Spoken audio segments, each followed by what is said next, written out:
Good evening, everyone, and thank you for joining us for tonight's program, The Price of Whiteness, Jews, Race, and American Identity with Dove Kent and Eric Goldstein. My name is Cheryl Parker, and I'm the director of the Joseph Stern Center for Social Responsibility at Marlene Meyerson JCC Manhattan. And I want to welcome you on behalf of CSR and our co-hosts for the evening, B'nai Jeshurun and the JCC Center for Jewish Living. The goal of this session and others in our Jews and Racism series is to provide all of us with a more complete and nuanced understanding of the role Jewish community has played in the history of race in America, its connection to current anti-racism efforts, including the Black Lives Matter movement, and how the lessons of the past might help us to chart a path forward. Shuli. Good evening, everyone, and welcome. I'm Rabbi Shuli Passo. I'm the Director of Community Engagement at B'nai Jeshurun. We are thrilled to be partnering once again with the Marlene Meyerson JCC Manhattan for this conversation.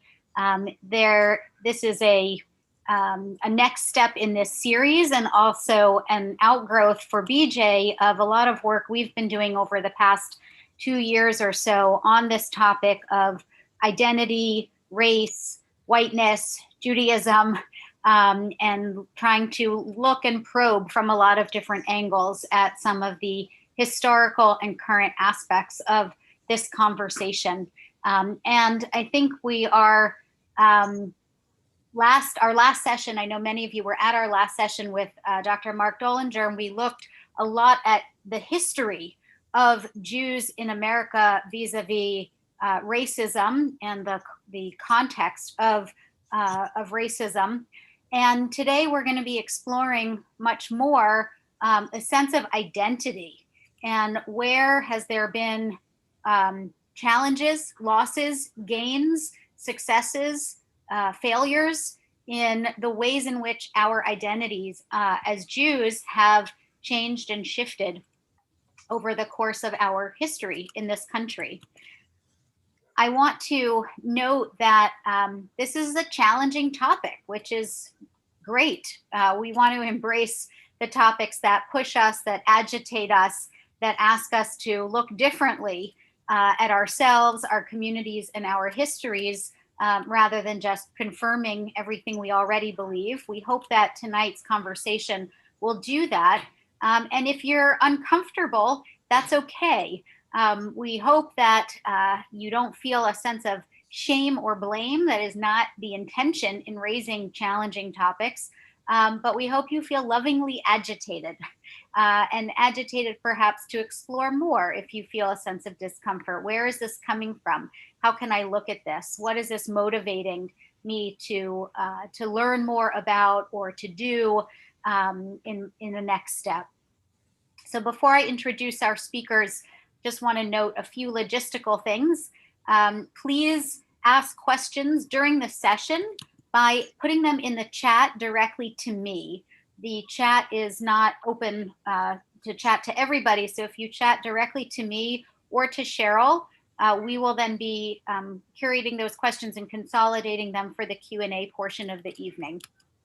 Also want to note we're recording this session. We'll be forwarding a recording of this to all of you later this week. And finally, we are thrilled, both BJ and the Marlene Meyerson JCC Manhattan are thrilled to be hosting this conversation tonight, but you should know that the views and opinions expressed by our guests do not necessarily reflect the official policy or position of B'nai Jeshurun or the JCC. I don't want to spend a whole lot of time on the bios. It's going to be much more interesting for you to hear from our guests than to hear me talk about them. But I do want to say that I think this is a unique, perhaps, opportunity to be hearing from someone like Eric Goldstein, not someone like Eric Goldstein, but Eric Goldstein, who is a historian, who is a professor of history and Jewish studies at Emory University, and he's also the Judith London Evans Director of the Tam Institute for Jewish Studies. And he brings a historical perspective of Jewish identity and behavior and history in this country, and brings that view. and that expertise. And he's in conversation tonight with Dove Kent. Dove Kent, who brings over 2 decades of experience in grassroots organizing and political education and movement building.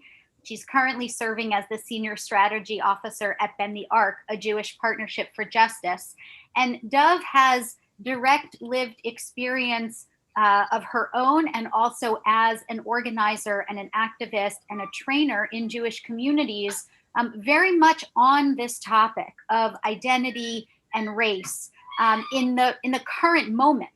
So to have a historian in conversation with an activist, bringing the contemporary perspective, the historical perspective, Dove will also be bringing to the conversation her expertise in understanding anti-Semitism in this country and how some of these questions fit into the larger context of anti-Semitism in America, particularly today.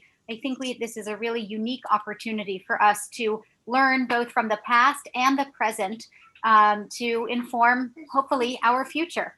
So with that, I'm going to say a welcome once again and turn it over to Dove and Eric. Thanks so much, Shuli, and thank you, Cheryl. Hey, y'all, it's really good to be with you here tonight. And Eric, I'm very excited to be in conversation with you. This is a real treat. And I'm excited about us moving back and forth between the past and the present over the course of many, many turns tonight. Yes. So wonderful. And I would love to just jump in. Great. So I want to talk about your book a little bit, and then we'll get into, all of the depth you got there. And a central theme in your book is understanding whiteness, not only as skin color, but as a cultural identity. And one that was learned by Jewish immigrants as part of becoming members of the dominant society, and one that Jews have continued to struggle with over time. So can you actually just talk about how you came to this topic and what it means in your research for Jews to have a difficult relationship with whiteness? Sure, thank you. First, I want to also thank Cheryl and Shuli and say what a privilege it is to be in conversation with you. And I'm really excited about this chance to kind of bring history together with what's going on today. So it's really a pleasure to be here. So first of all, just a couple words about how I came to this work and thinking about Jews and race and whiteness. It really came about when I was a graduate student at the University of Michigan with sort of one foot in US history and one foot in Jewish studies and Jewish history.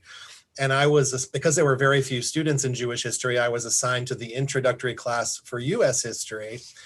And it became immediately apparent that all of the major works in American history that we were reading, race was really just the central thread and one of just the main issues, book after book. And as someone interested in Jews, I constantly was left feeling sort of, where do Jews fit in here? Jews were rarely, if ever, mentioned, or if they were mentioned as individuals and their Jewishness wasn't really relevant to the discussion. And then at the same time, I discovered at this time a kind of newer literature that was emerging about the social construction of race, and particularly something called whiteness studies, which was sort of trying to look at race and particularly the literature I was interested in, looking at whiteness in a kind of critical way, not just taking it for granted, but sort of thinking about how, white people also, it's not just that everyone is normative, and then some people have race, but that race is a kind of social construction and everybody fits into some kind of a racial category. And one of the ways that this literature was being developed, which was quite interesting, was looking at different immigrant groups. So for example, there are a lot of books on the Irish. How did the Irish become white?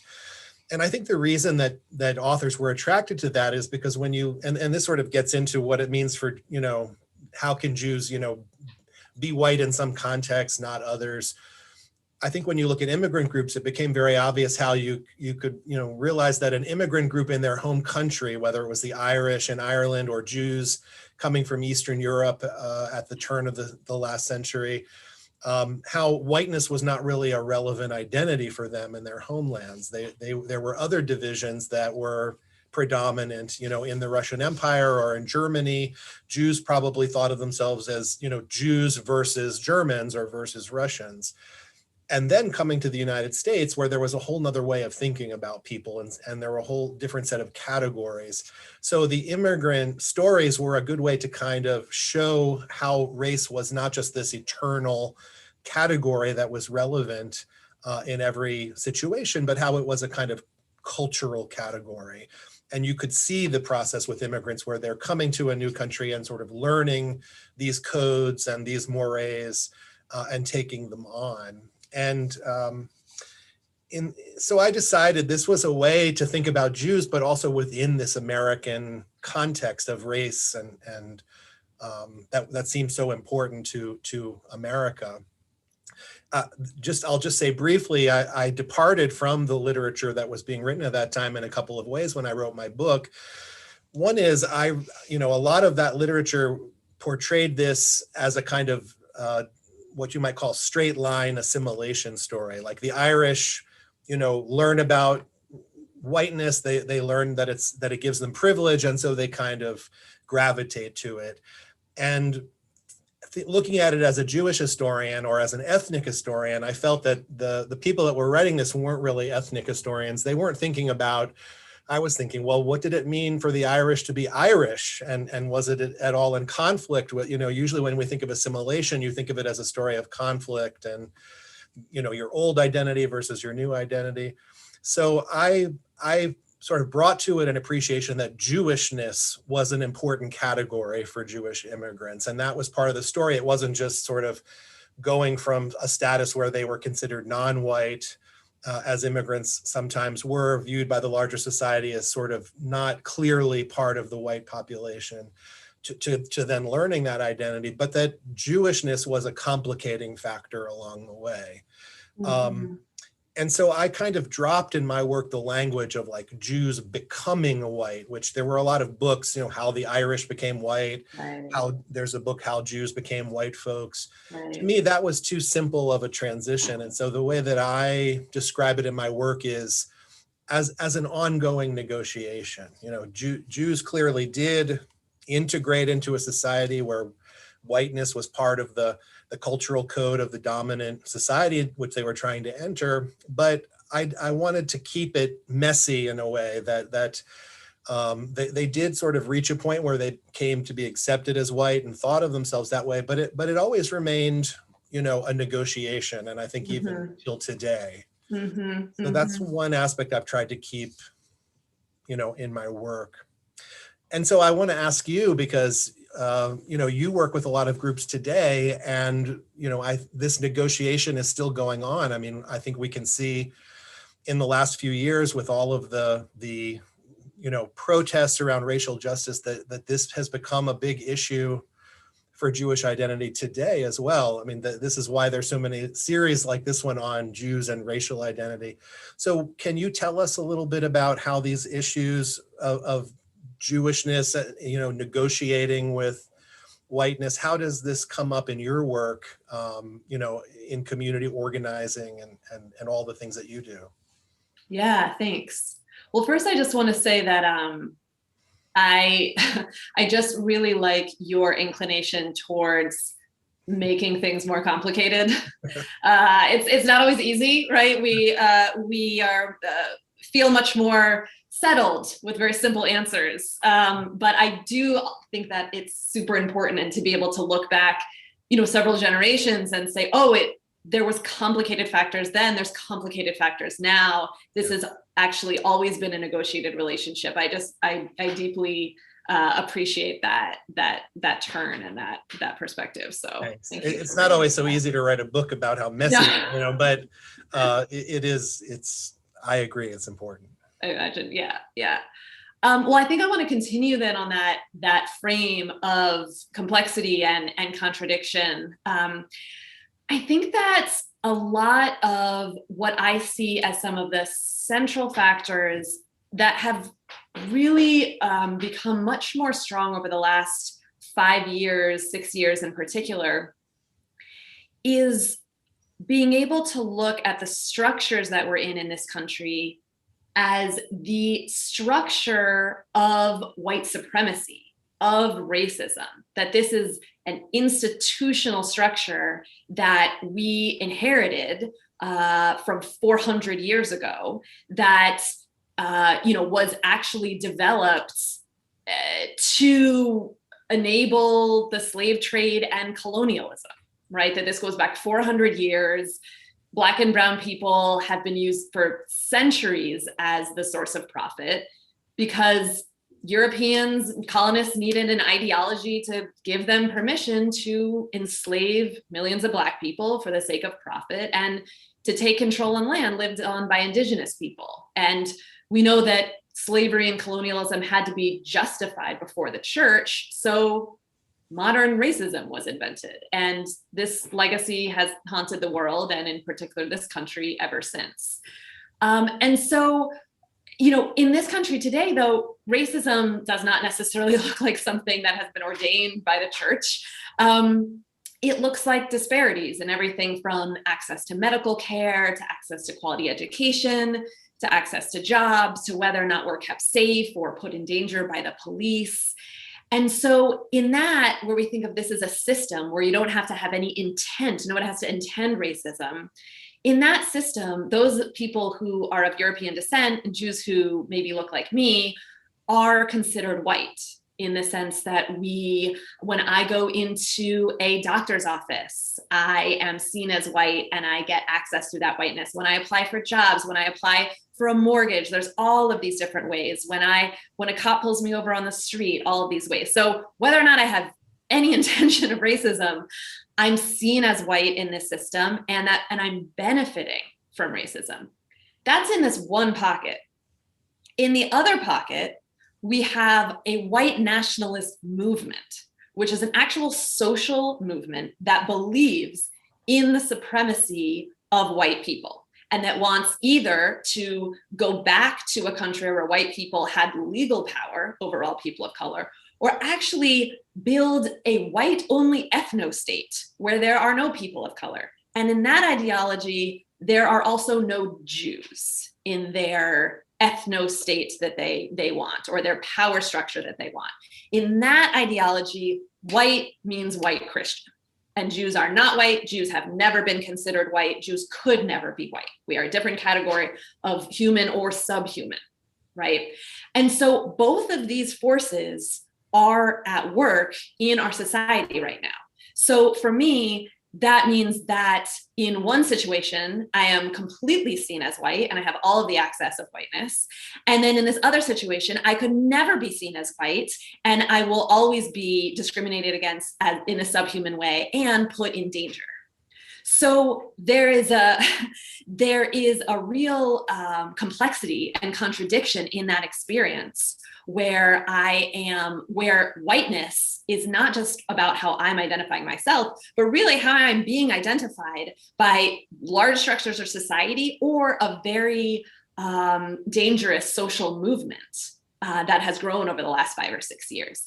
And I think that that moving back and forth between those two experiences and seeing on the one hand, kind of what my daily life might look like going into a bank, and on the other hand, seeing the people marching in Charlottesville yelling "Jews will not replace us," it can be very confusing to understand where my place is as a light-skinned European descent Jewish person in that factor. So I think that a lot of us are really trapped in these two, a system of violence and a violent social movement that we as white Jews are impacted by in really different ways.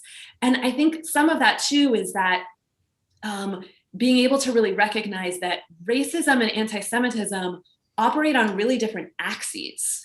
So that just like sexism and anti-Semitism operate on different axes. Someone can be a Jewish man who benefits from sexism and is targeted by anti-Semitism in the same way I can be a white Jew who benefits from racism while being targeted by anti-Semitism. Those two axes actually don't operate in relationship to each other. They're on different tracks. And so I think that's another way where it can be really confusing for those of us that are Jews of European descent to be able to say, oh, in some situations, my whiteness may be questioned because of my Jewishness, but in the basic structures of my lived experience, my whiteness and my Jewishness do not contradict. So I think that we're in this moment where politics are changing quickly. I think maybe you could let us know that they're always changing quickly. We always think we're in a moment of political change, but I do think these are some of the forces that we are literally up against as we're trying to identify our own identity.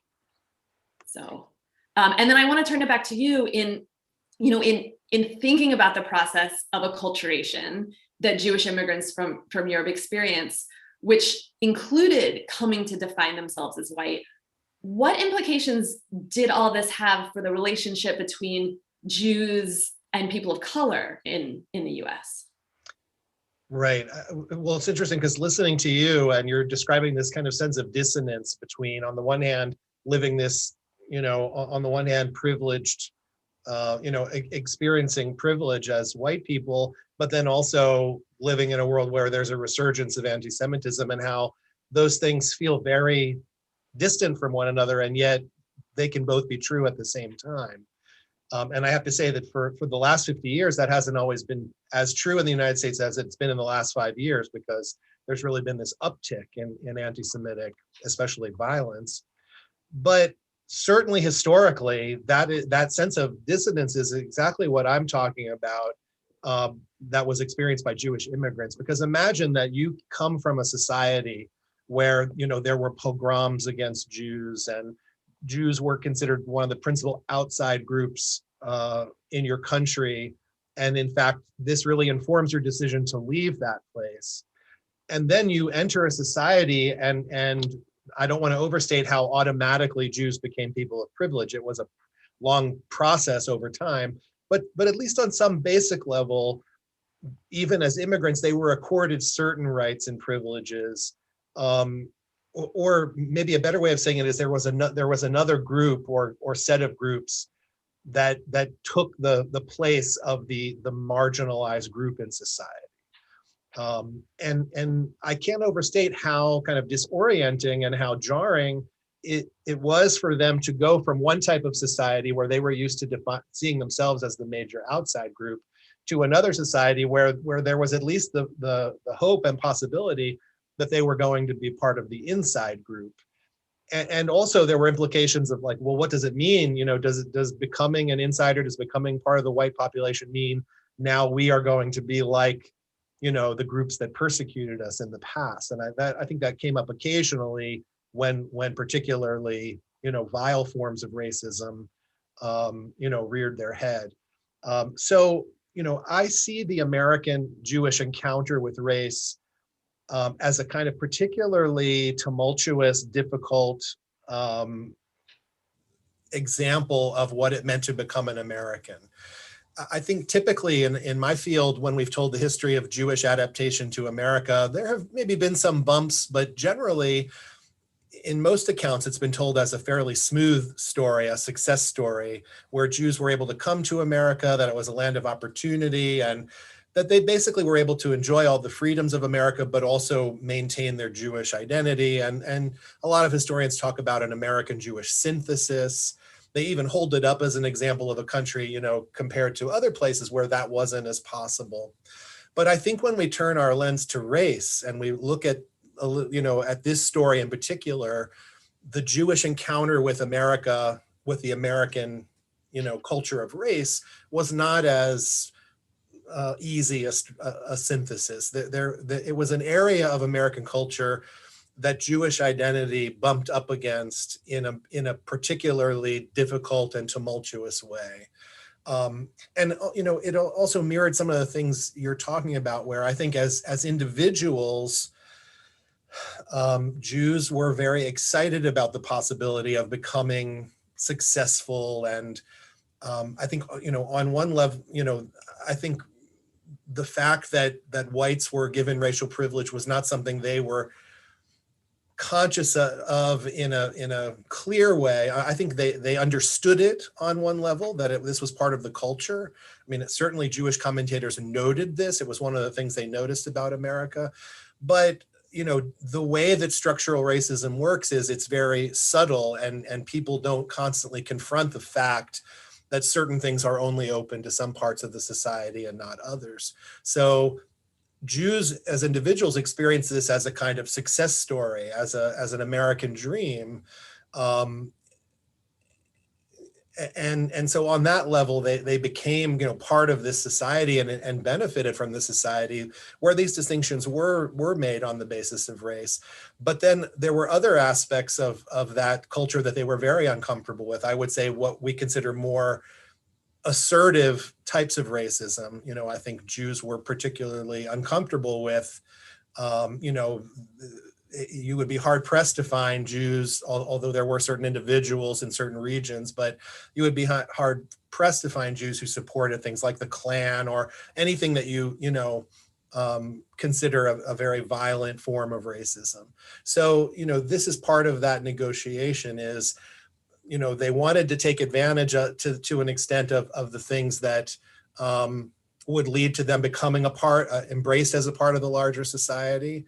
But then sometimes they were, they stood at arm's length from aspects of American culture that they saw mirroring the kinds of persecution that they had experienced. I will say that, one thing that I try to bring out in my work is that race was woven into the very definition of what it meant to become a white American, a middle-class American. So if you look at the types of popular culture that Jews consumed, it was the popular culture of America in which things like blackface, minstrelsy were a feature. And you can think of some Jewish, entertainers who particularly identified with that kind of entertainment. You think of, I looked at advertisements in the Jewish Daily Forward, for example, and you can see how part of the goal of becoming middle class, the way it was portrayed in advertisements was families with African-American servants, the Aunt Jemima ads, and this was the kind of vision of American culture which acculturating Jews were given to identify with. So you have that, but then at the same time which I think they were very comfortable with, and they felt this is what it means to be American. This is what it means to be middle class, and they certainly didn't shy away from pursuing that goal. But on the other hand, to the extent that racism could be violent and could remind them, that they were conscious of certain similarities between their own history and the history of people of color. So, I think those things constantly bumped up against each other. So, again, I wanted to ask you to kind of say how you see this history playing out in the political dynamics of today. Yeah, well, everything you just laid out is it's so helpful. I mean, it's painful, some of it to hear, right? It can be painful to hear about Jews participating and very actively in minstrel culture and all of that. But it's interesting to then look at today, because the core of what I think is playing out today is that communities are really holding histories of betrayal.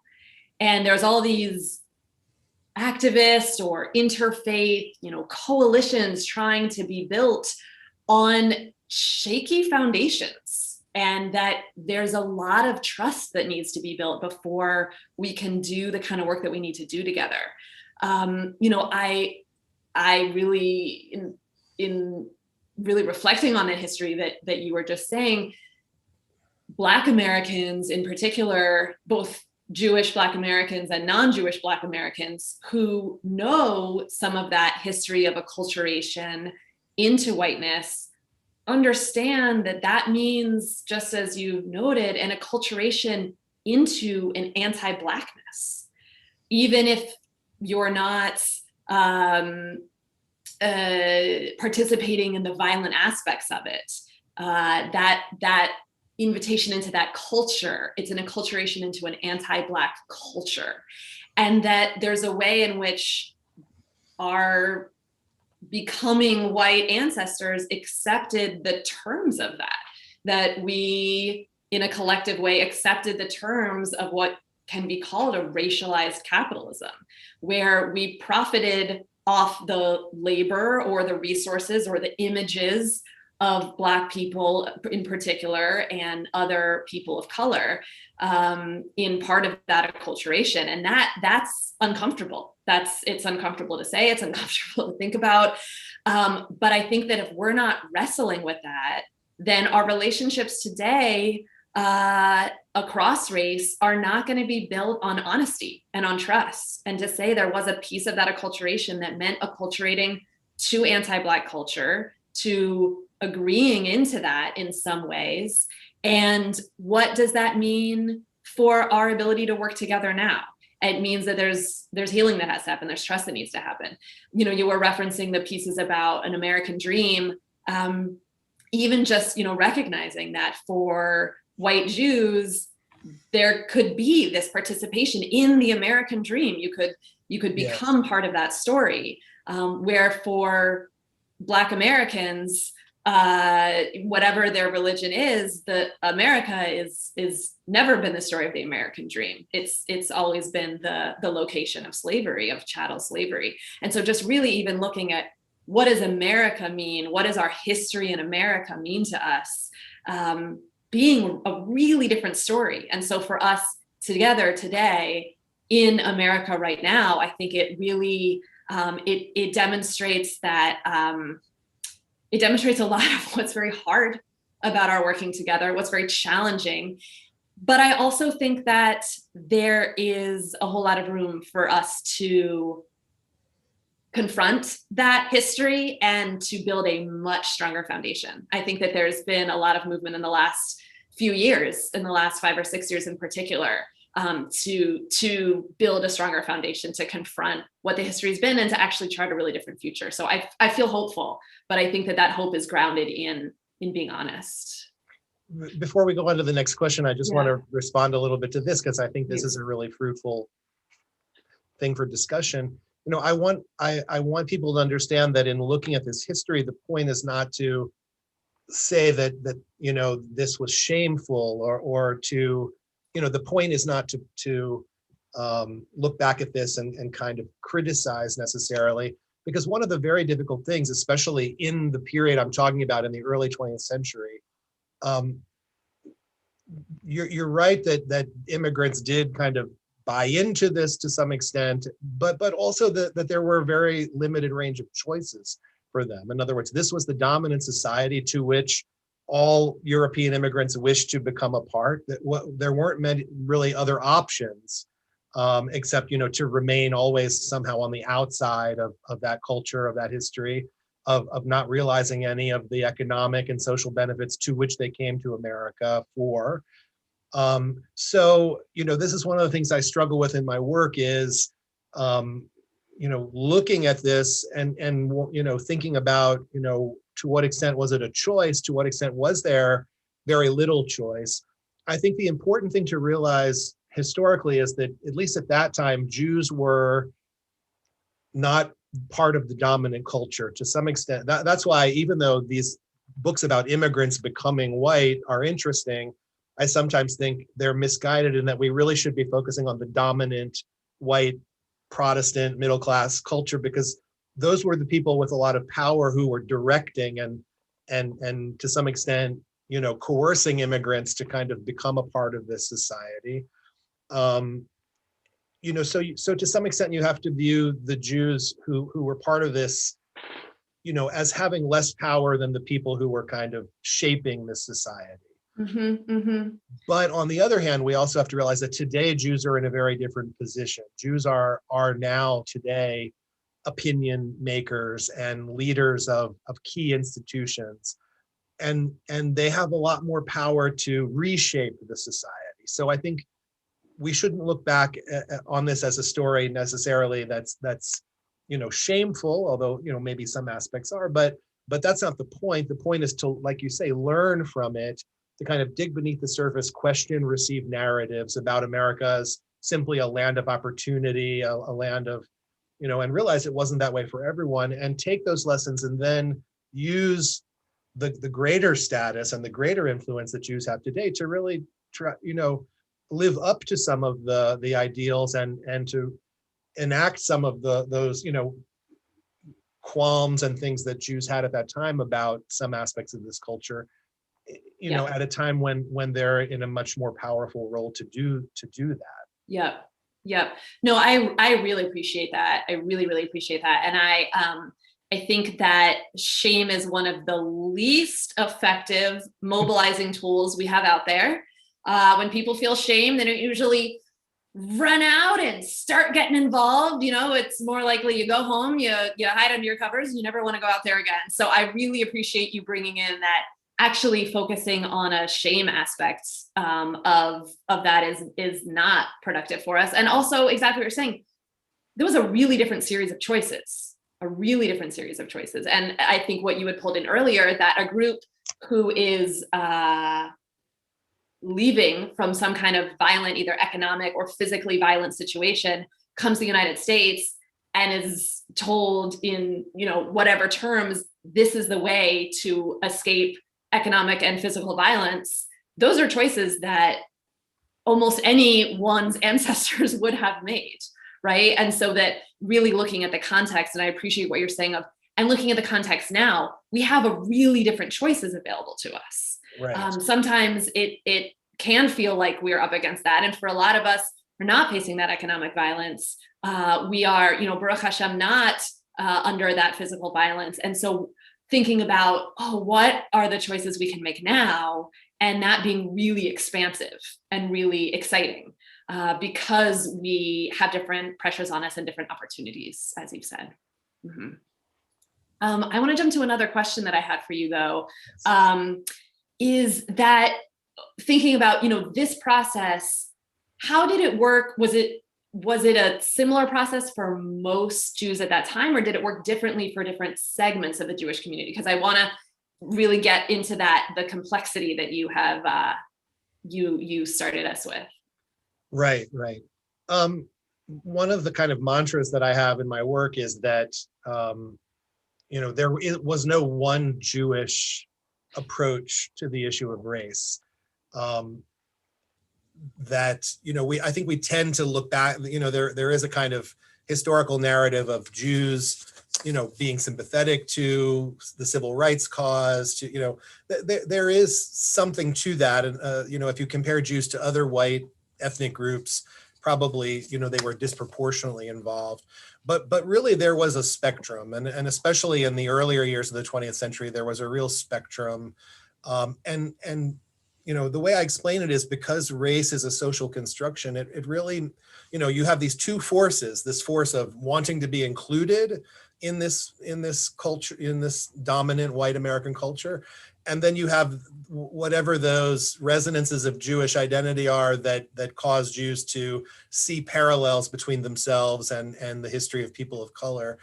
And you have them acting against one another. What it produces is a spectrum. And so if particularly if Jews were, in a situation where they were trying very hard to be accepted, let's say they were in a, that part of the arc of acculturation where they really wanted to show how they belonged, they may be very conscious of distinguishing themselves as white, living in a certain neighborhood or avoiding living in a certain neighborhood.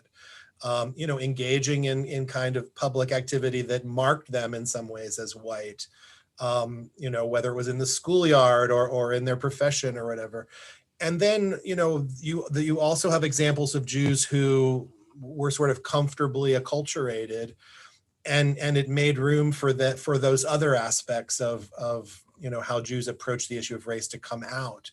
It's not, a coincidence that a lot of the Jews who we know who were very active in say, philanthropy toward the African American community or working towards civil rights were fairly elite Jews who had a more comfortable existence. I'm thinking of people like Julius Rosenwald, who was the owner of the Sears Company, who was a major philanthropist who built Black schoolhouses across the US South.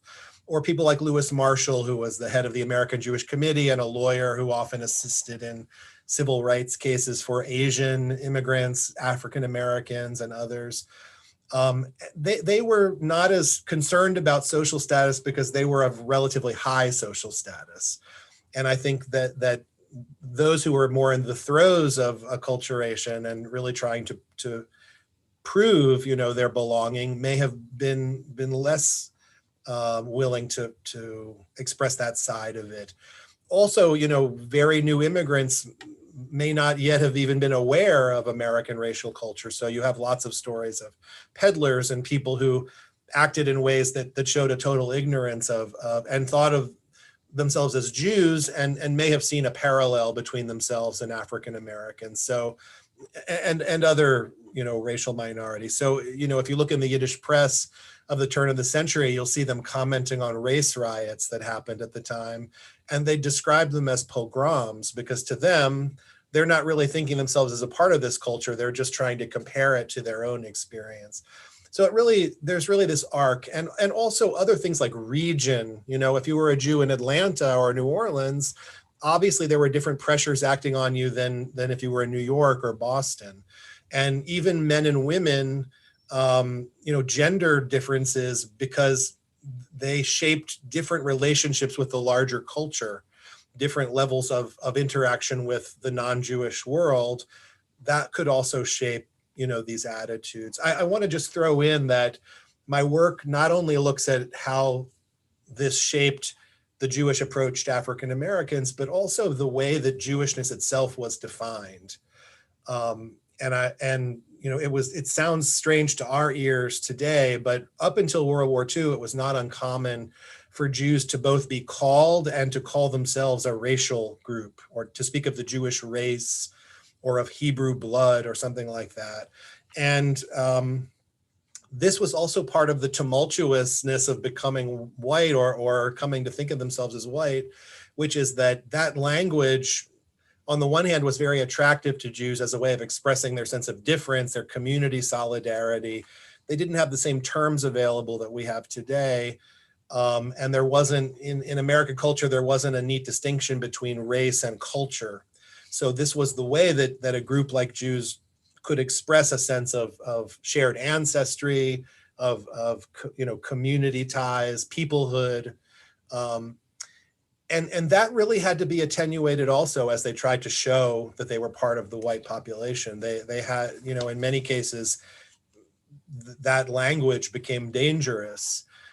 So I think that the pressures and expectations of whiteness not only pushed Jews to act in certain ways that bumped up against their sense of themselves as a persecuted people, but also it limited how much they could express that being Jewish meant being different. You couldn't be too different. Mm-hmm. Otherwise you might be suspected of being not firmly part of the white population. Mm-hmm. Mm-hmm. Mm-hmm. Right. And given that we know that one of the long historical elements of anti-Semitism is being seen as a threat and a threatening outsider or a threatening insider, yes. It would make sense that those Jewish immigrants would be very attuned to not being seen yes. as a kind of outside person. And there was a kind of diversity of Jewish opinion on that issue too.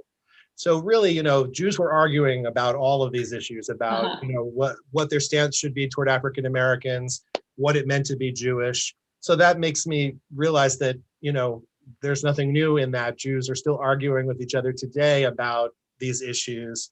So I was wondering if you could talk a little bit about, what are the divisions today among the Jewish population around issues of race and racial identity?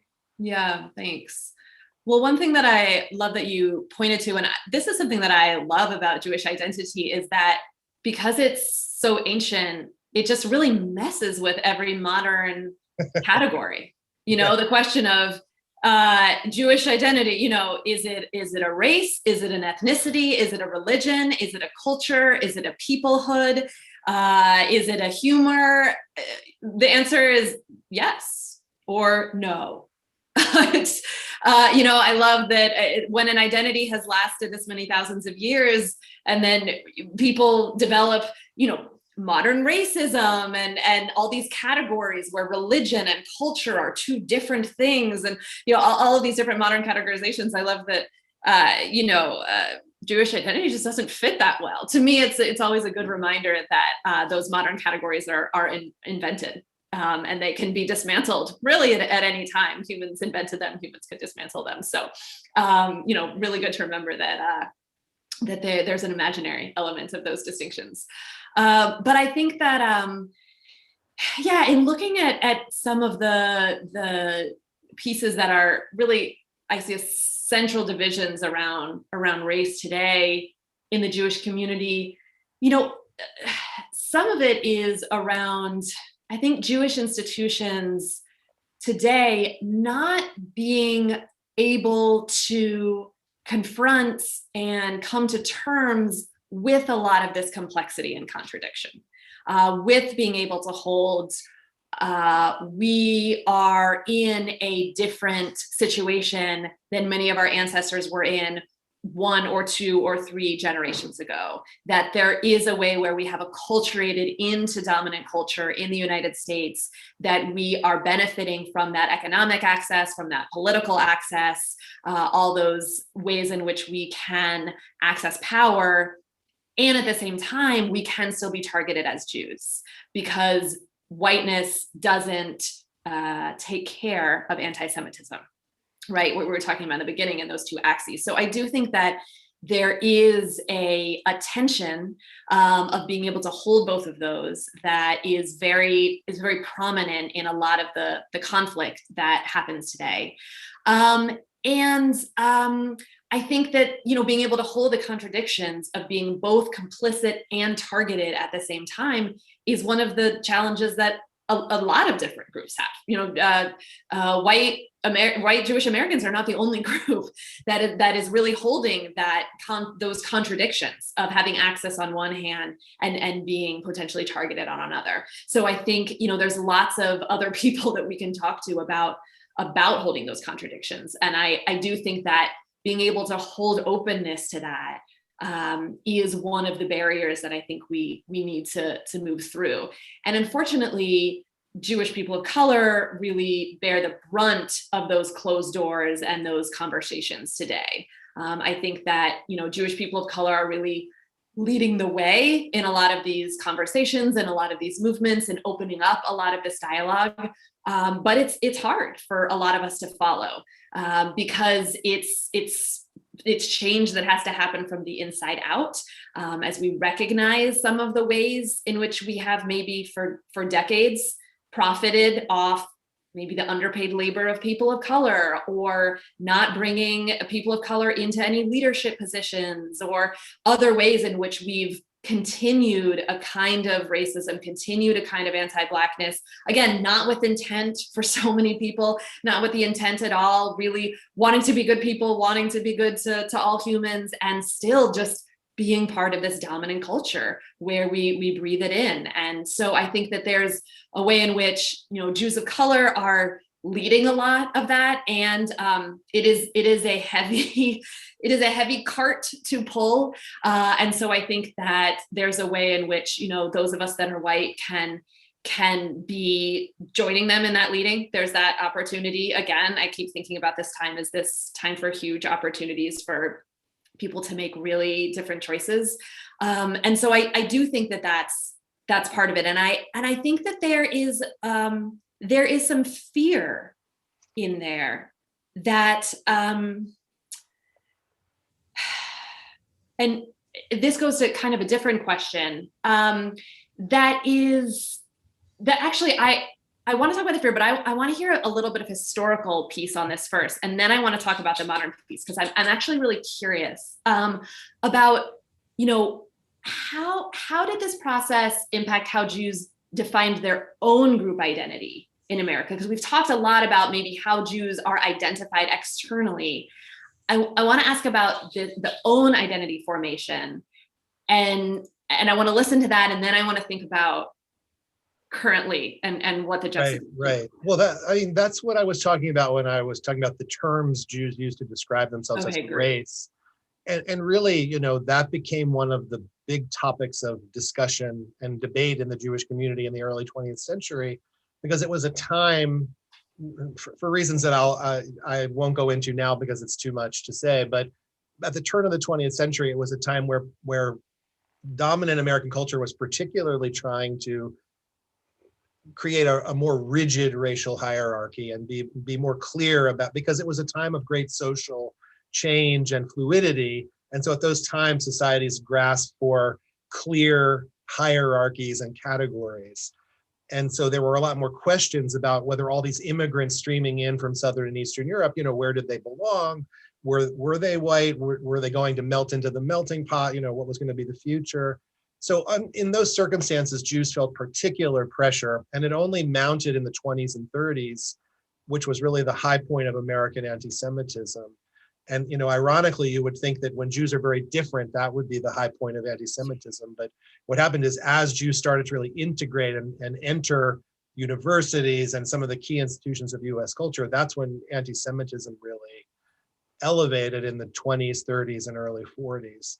So Jews were under a lot of pressure to attenuate any expression of difference beyond religious identity. And I think what happened is Jews lost a very robust language for talking about themselves as different.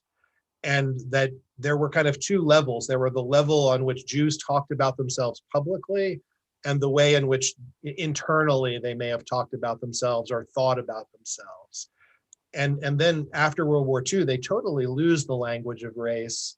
But my sense is that in the way that they behave and interact with one another, and the way that Jews think about Jewishness even today, there are still some aspects of a kind of, you might call it tribal, if you were looking for a different word for it. But in other words, there are ways in which they think of themselves as different, which go beyond what I think the public is really willing to accept of any white ethnic group.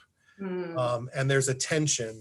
And this, is manifested in all the tension and worry that Jews have about assimilation and survival and all these things that dominate, the Jewish agenda. So my just to kind of start summing up a little bit, I think that working against institutional racism, systemic racism that defines our society according to categories of color, is not only important, for all the obvious reasons of fighting racism, all the moral reasons, but for Jews in particular, they have a big stake in this for two reasons. One is, you talked about anti-Semitism and racism existing on sort of two different axes, but they also are related in certain ways. That white nationalism relies on anti-Semitism as a way of filling some of the gaps of their white racist ideology. Absolutely. And so I think that Jews should understand that in fighting white nationalism, they're also combating anti-Semitism. A friend and colleague, Eric Ward, wrote a very interesting article called Skin in the Game, how white nationalism is animated by anti-Semitism. And the idea of skin in the game is that Jews, have a stake in fighting white nationalism because it also, generates anti-Semitism. But from a Jewish identity standpoint also, that the reason that one of the major reasons that Jews have attenuated their difference, have been afraid to express their distinctiveness in American culture, is because the demands that whiteness makes upon them, right? That assimilation is guided by this structure of whiteness, and being in the predominant category relies on the people who want to take advantage of that and enjoy its privileges not being too different. And so I think that Jews will never fully be able to express their sense of difference in American culture as long as whiteness continues to be a powerful category in American life. So I think they have a double stake in defeating the system and dismantling the system, both, you know, to fight anti-Semitism and racism, and to the extent that they're linked, but also to make more room for themselves and all groups to express their sense of difference in American life. And just, I want to say one last word about Jews of color, because I don't talk that much about Jews of color in my work, because my work is a historical work that specifically focuses on European Jews, because those are the Jews who became entwined with whiteness in America. But I do think that and also numerically, there were some, but there weren't as many Jews of color historically, you know, say before World War II, as there are in the second half of, you know, the 20th century and 21st century. But I do see them as being a really important part of the way out of this, because I think that the more diverse the Jewish community can become, and the greater voice that people of color can take in the Jewish settings, the more we can disentangle what it means to be Jewish from whiteness. So I think that they are a really important part of the way out of this overlay of Jewishness and whiteness. Mm-hmm, mm-hmm. No, I totally agree. And really thinking for all of us that there is a relief in remembering that the Jewish community is a multiracial, multi-ethnic, multi-class, multi-gender, multi-sexuality, multi-ability, multi-age community that isn't pinned in by dominant culture. And the more that we can be expressive of that, the more that we get all of that richness and get to take in all of those lineages and be able to build a always evolving Judaism and Jewish community. And I think, yeah, the listening to that, the point that I was thinking about, and I think you filled in a really important piece, is that I do think that there's a way today where sometimes to identify as white can feel like we're somehow rejecting our past, that we're rejecting our families, that we're not recognizing the racialized violence that was done to our people. And so then that definition of whiteness may not feel accurate, especially when we have identified whiteness with a Christian whiteness of the ultimately normative group in the US. And so, you know, I want to tell a quick story. I went to a few different anti-racism trainings when I was in my early 20s, and something kept happening over and over, which was that I really want to simplify this story.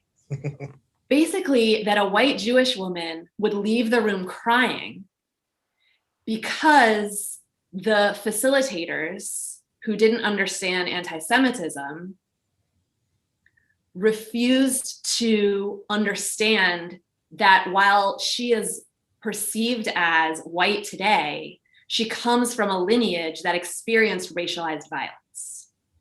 And their inability to see that and see that lineage and understand the changes in the acculturation that you're talking about into a dominant culture here meant that she couldn't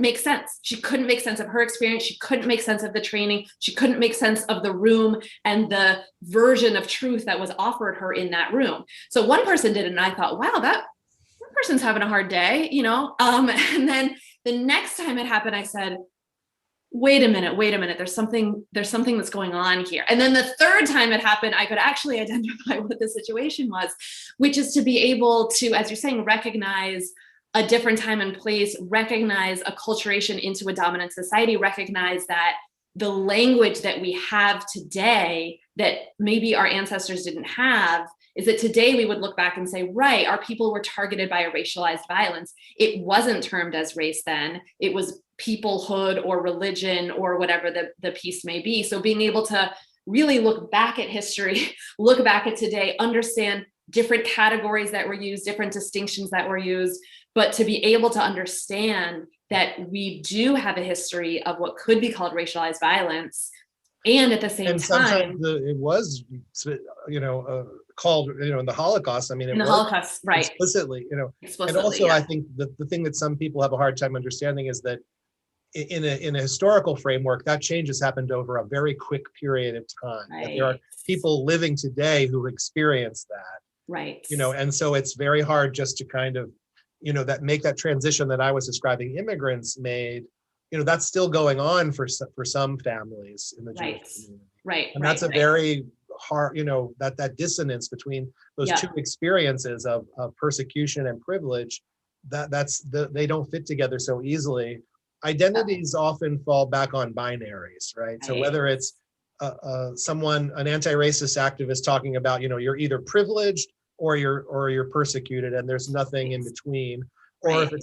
it's a Jewish person saying, well, because I'm vulnerable to anti-Semitism, I can't in any way be privileged. Right. That's the natural framework that most identities fall back on. Right. And I think the work we have to do is showing that there is a middle ground and a messiness, and that's what we need to kind of recognize to learn from. Yeah. And the people like that woman need to hear someone who's willing to admit the messiness of privilege. Yeah. And at the same time, we need to kind of help people in the Jewish community realize that you can both be vulnerable, but also, part of the society that needs to work to solve some of these problems. Yeah. Yeah. That's right. That's right.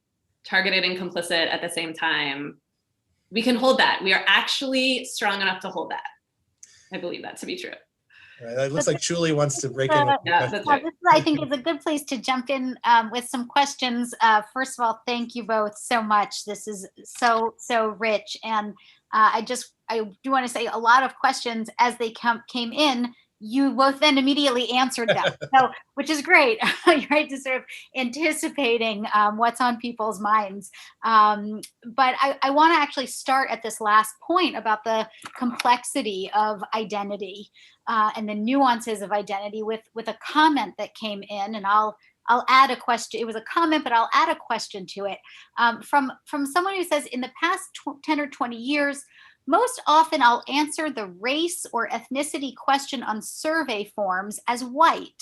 Often enough, though, I check other and fill in Semitic. At this moment, I can't say what prompts me on some of those occasions. So I want to add to that. I think, I have had that experience, certainly, of like, am I white? Am I other? I'm definitely not Pacific Islander, but what do I check off? And so I think the question is, how do you approach that when you are prompted in the structures of our society to self-identify in one of these ways? And is there a way we can do that? I mean, until we rewrite the form, maybe we need to rewrite the forms, right? Well, I mean, this is this is an interesting question, because this is something I wrote about in my book, and something I have thought about so many times, and it's something that many Jews will talk about when dealing with this issue.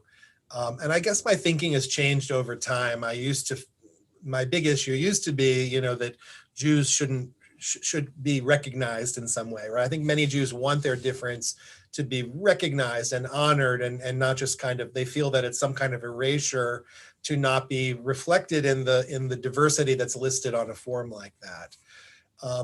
I think that my thinking's changed a little bit, and I think one thing is you have to think about, like, what is the form for? I could imagine certain types of forms where it's meaningful to signify Jewish difference, but in many cases, those forms are designed to address issues of racial inequality and things that it's not really about a kind of cultural identification. But so I think there are times when it's important for Jews to mark themselves as white.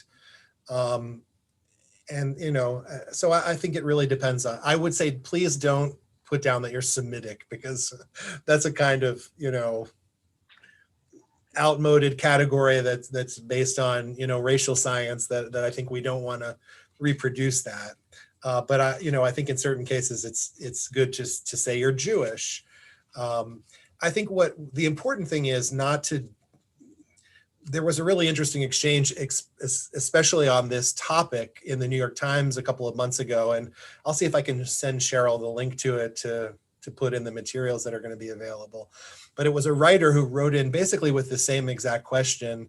And the person answering the questions for the Times was Kwame Anthony Appiah, a noted professor of African American and African studies. And he while he understood the person said they had a kind of moral revulsion to identifying themselves as white on a form, but he encouraged him to think about the fact that this is not just a category of how we want to define ourselves or feel comfortable, but recognizing that this is also about how society sees us.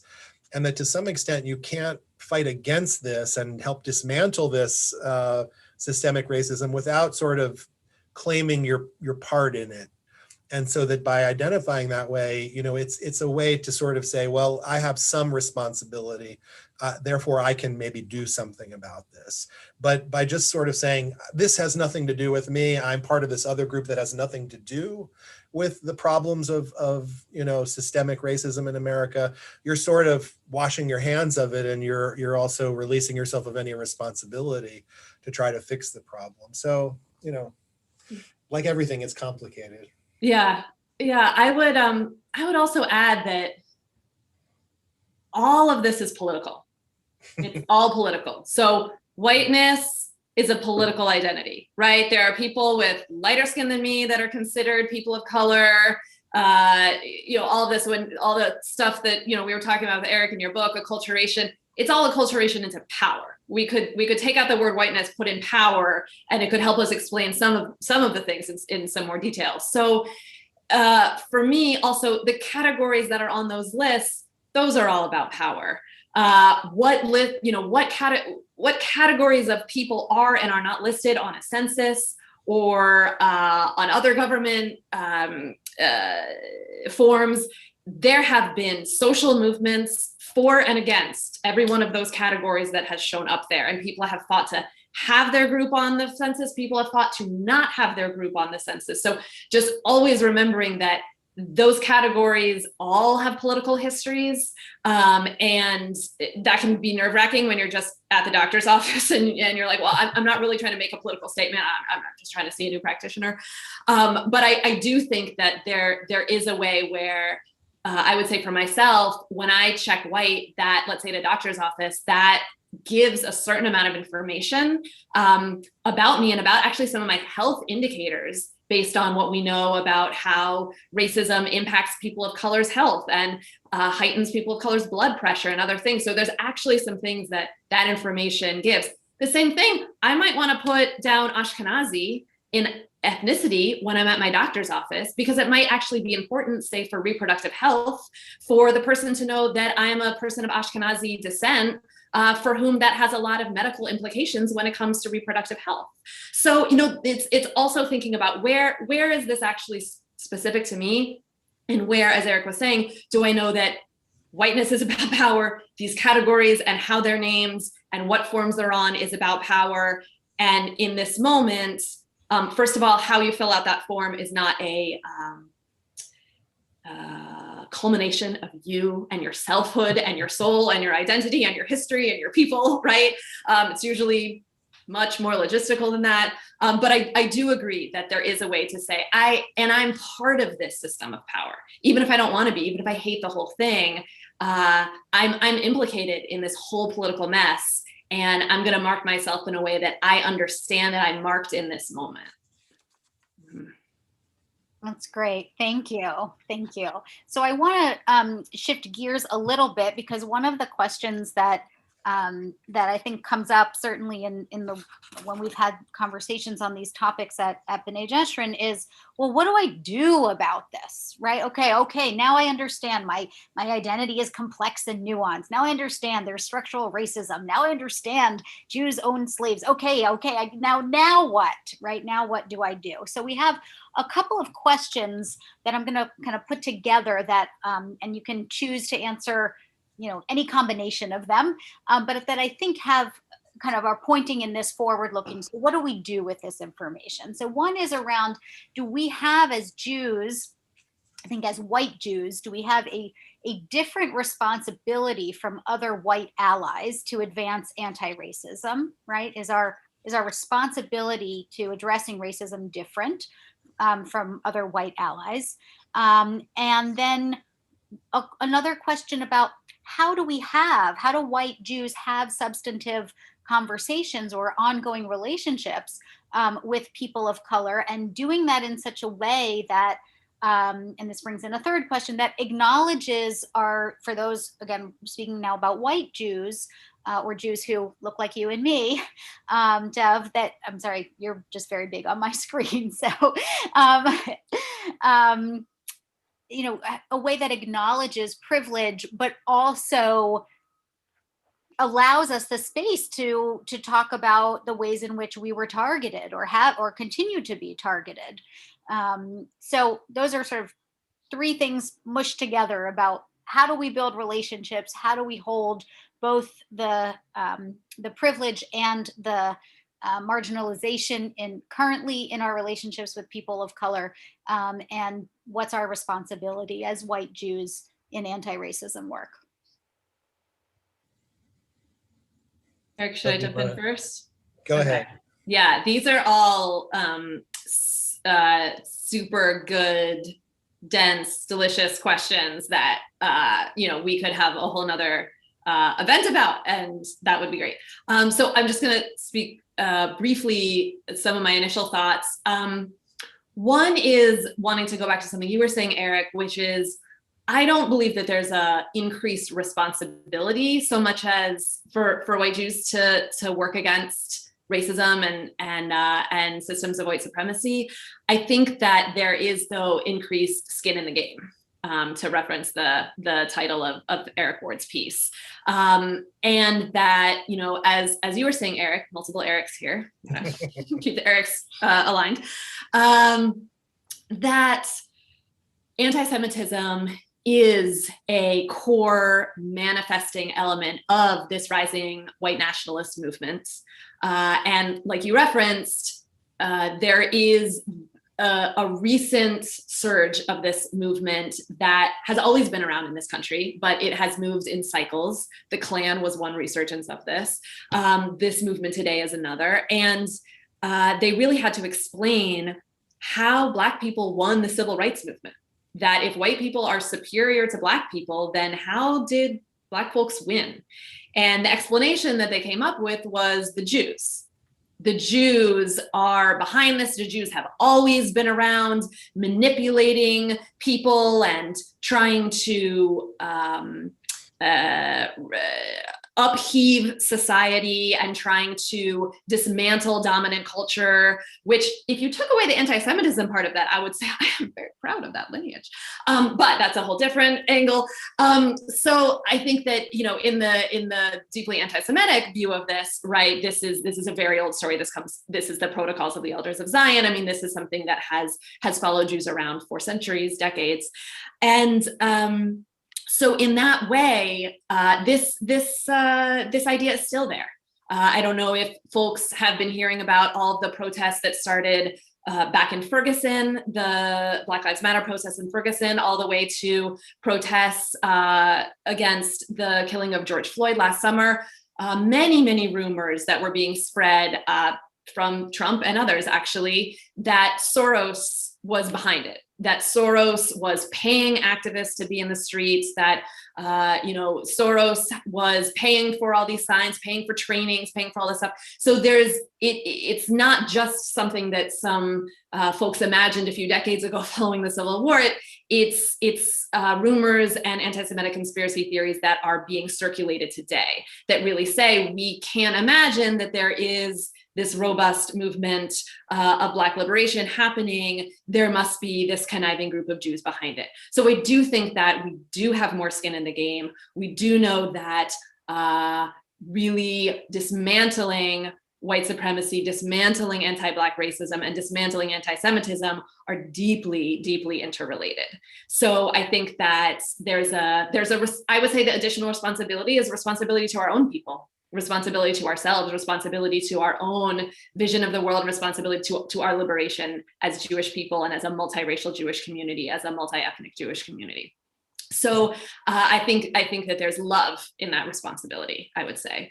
And then on some of the other questions, I think that as far as the space to talk about how we have been targeted, I'm going to just to talk like really frankly about that, which is just to say that my experience in doing multiracial activism is that we have to have space first to talk about the impacts that racism has on people of color today.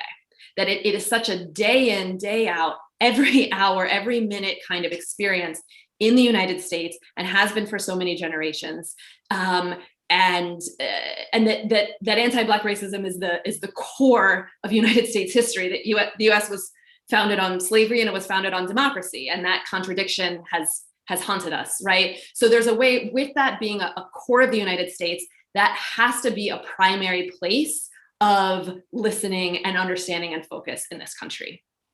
And there is a connection between anti-Semitism and racism, between sexism and transphobia and Islamophobia and anti-Semitism. All of these pieces are all part of the same systems of oppression that keep power in place, right? And the same politics of division and fear that politicians and corporate leaders will use to divide us so that we aren't getting the things that we all need. So I think that there is absolutely room, and there needs to be room for us to delve into all of the ways in which we are all targeted. And I think that I want to speak like really, really plainly, is to say that in having those conversations, it's also really important for those of us that are white and do have those points of access to be able to articulate the difference in our oppressions, and that they do hit us differently, and that we are targeted differently. And I think when we come in with that understanding that there are differences, just like there are differences between sexism and Islamophobia, right? We wouldn't say those are the exact same thing. They operate differently. They still keep power in place, but they operate differently. I think when we approach knowing about those differences and knowing about the different experiences we've had in this country, that can actually be a really generative starting place for the work that we're doing to change this country. So I think we just have to be really conscious of the here and now in that. And then I could keep talking, but Eric, I want to. Well, I was just going to say, Pittsburgh is another example of what you're talking about, right? Which is the motivation of the shooter was that he had this idea that Jews were, highest, and Jews were supporting, Latino immigrants coming across the southern border, right? So it's the same way in which these two ideologies are intertwined and interdependent on one another. And I think that also is a reason that Jews can't just view anti-Semitism as a totally separate issue that's siloed, that when you realize that anti-Semitism is generated by and part of this larger white nationalism, it makes you realize that, Jews are not alone in this, that it's part of this larger phenomenon, and we have to address the larger phenomenon. We can't just treat it as a separate issue. Also, I agree. I don't know that you can hold any one group and say they have more responsibility than others, but I think that Jews have, like you say, have reasons of their own that should drive them to want to be involved in this. And again, not just fighting anti-Semitism, but also fighting to make room for their own expression of distinctiveness. And I think that the strategy of just focusing on Jewish oppression and persecution as a way of kind of, avoiding the topic of the way Jews are privileged in American society is sort of self-defeating, because it doesn't really attack the larger problem that makes us want to express this sense of difference and this unique history and all of that. I would say that also Jews are very well positioned to be a group that can make a big difference in the fight for racial justice because of our particular history and because of our sense, that our history ought to make us more sensitive to these issues. And yet at the same time, Jews are a group that have important connections, important roles in key institutions in the dominant culture. So they're particularly well positioned to make a difference in the halls of power where it really makes a difference. And so they should use that sense of minority identification rather than by sort of separating themselves from discussions of white privilege by making a difference in the very structures where change needs to happen, which they have access to. So I would say they're particularly well positioned, not necessarily more responsible, but they are uniquely positioned to make a difference. Right. Thank you both for that. I want to share. There were a couple of members of our audience tonight who wanted to push back on you both a little bit, and felt that you were. And I think this was also one of them, at least referenced Mark Dolinger, that you let Jews off the hook a little too easily, right? That it's okay. We were slave owners. Like, you can't just chalk that up to, oh, we were trying to assimilate, or that was the culture of our time, and so we should be blaming, or we should be talking about that as sort of intentional complicity. And so I want to. I mean, I'm happy for you to respond to that, but I just want to say from my own perspective, if it's okay to add a voice here from some of the learning that we've been doing at BJ and in partnership with the JCC, that I think there's we're not really talking about blaming. We're talking about learning from history. We're saying there was a culture and there was a set of behaviors and activities that were considered acceptable. Owning other people who were Black, having servants, Black servants in your home and underpaying them or not paying them at all. There were things that were considered acceptable. We're not blaming or letting people off the hook for that. We're saying, how can we learn from that now? Those things are not acceptable now, to own slaves, right? But there are other things that are considered acceptable now, or that are just part of our culture, part of our systems. And so I think the question we want to ask ourselves is not how do we castigate the Jews of centuries ago in this country, but how do we learn from the fact that sometimes it's easy or it's desirable to go along with the dominant culture and the dominant behavior, and only in retrospect do we see that that was not really the right moral thing to do. And how can we take that learning and apply it to today, and to perhaps a similar dynamic that we may even be less conscious of? Yeah, I think it's really important to think in the frame of accountability, rather than if it's blame or not blame, or shame or not shame, or guilt or not guilt. I think thinking about accountability is, I think, a really more generative frame for us to use. And going back to, and I wanted to say this in the questions before about what's something we can do, there's looking back at your own family history or institutional history, history of your synagogue, history of other Jewish institutions that you're part of, and actually starting to excavate that history of where was racism, and particularly anti-Black racism, part of our story. Where did the unpaid or the underpaid labor of people of color make things possible for my family or my community or my institution or my synagogue? How was my synagogue built? Who built it?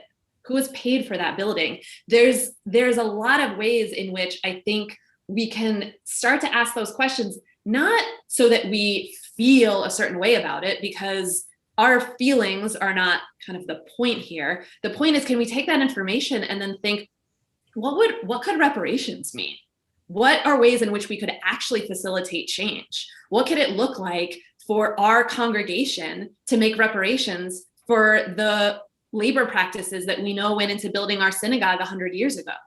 There's healing there, there's transformation there, but there's also actual movement of resources there that could happen. And if that idea scares you, that's great. Like, go with that fear, like excavate that fear. What is happening with that fear? That is the learning place right there, So I do think that the reason for looking back at history, as you were saying, Shuli, is definitely to learn. And it's also to take account, and it can provide a kind of blueprint that says, what do we owe? because a lot of us walk around thinking, well, we don't actually owe anyone anything in particular. And that question of looking back at history can answer, what do we owe? And then it starts to say, well, and then how can we pay for it? Because a lot of us live in a kind of debt that we're blissfully unaware of. And so when we think about how we can start to repay those debts, and we think about what are the structural changes that we could put in place, then we're really talking. And then there's something really exciting happening. I'll respond more to the historical question, which was, how we're letting our ancestors or Jews of previous generations off the hook. I mean, I think, to me, that capturing the complexity is important. Certainly there were Jewish slave owners, although most Jews were not slave owners. I think it's important to recognize, like I said, the complexity, sort of both sides of that.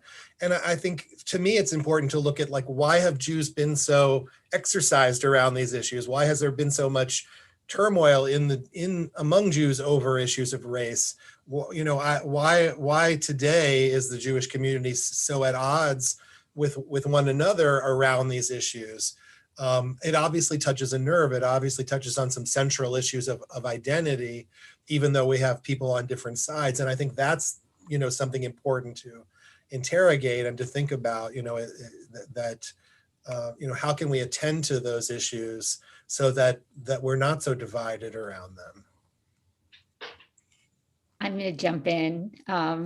First of all, the questions just keep coming. I just want to acknowledge that. We could be here for another several hours, there's no question. And it feels like we've just been here for a minute. So I want to thank both of you. I knew that this was going to be a good session. I didn't know how good it would be, and I thoroughly enjoyed it. And I know that others did as well. So thank you. And I hope you'll come back again sometime and talk to us some more.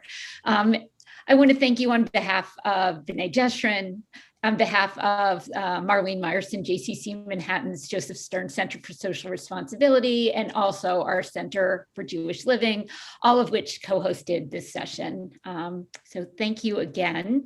For all of you who are listening, I just want to let you know that if there was a lot covered here tonight, and if you want to listen to some of it again, you all will receive a recording of the session tomorrow, along with some resources that you can look at. And these are clearly, as we've said and as we've learned, incredibly complex topics. And one thing that we can all do is continue to learn and come together and discuss and hopefully act. So I want to thank everyone again, and wish you a really great evening. We hope to see you again soon. Good night.